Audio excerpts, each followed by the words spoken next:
Hi, I'm Phil Bridges, owner of Straight Arrow Repair. Ever want to know how a repairman fixes things? Well, come with me and I'll show you how I solve problems. Let's make things better together.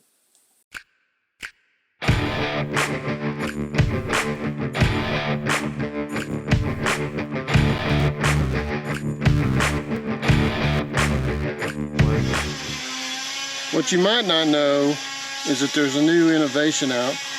But to explain first, the copper pipes that you cut, quite often you use a something similar to this that it could be bigger, but you tighten it up and so on. But the reason you do that with copper pipe is because you don't want to, say, like use a hacksaw, and this is a sawzall that's not really even accurate either. Woo. So wrong.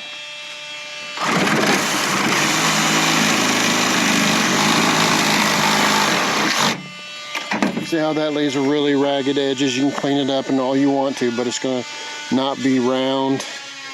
So what you would normally do is use one of these, which this is a shorty, a small one, and you would tighten it up.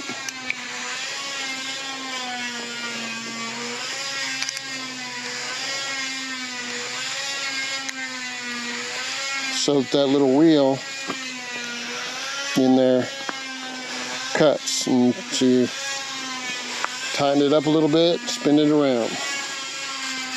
Tighten up a little bit, spin it around. When it starts getting loose, tighten it up a little more.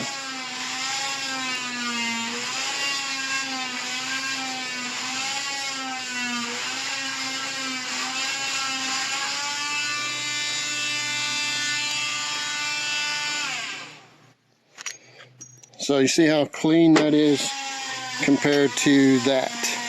And that's why we would use this. But now, and that's been around a long time, there's a Linux set that has the 3 different sizes. This is a little bit on the price. It's not terrible. But you just push it in. You go the other way. Other way. See the arrow? And it does all that tightening for you. Guess what? It's quicker. So, might be something you should consider, since it does a really good job, and it gets in really tight places, and it's quicker. This is a great tool. I think it's like 50, 60 bucks, but it's well worth it if you're doing much work with copper. See ya. It's Phil Bridges. If you like what you saw, you think it might be helpful to somebody else, push that like button and let other people know what you and I now know. And we'll work together toward making a brighter future. And by the way, we're not Americans, we're Americans. See you next time.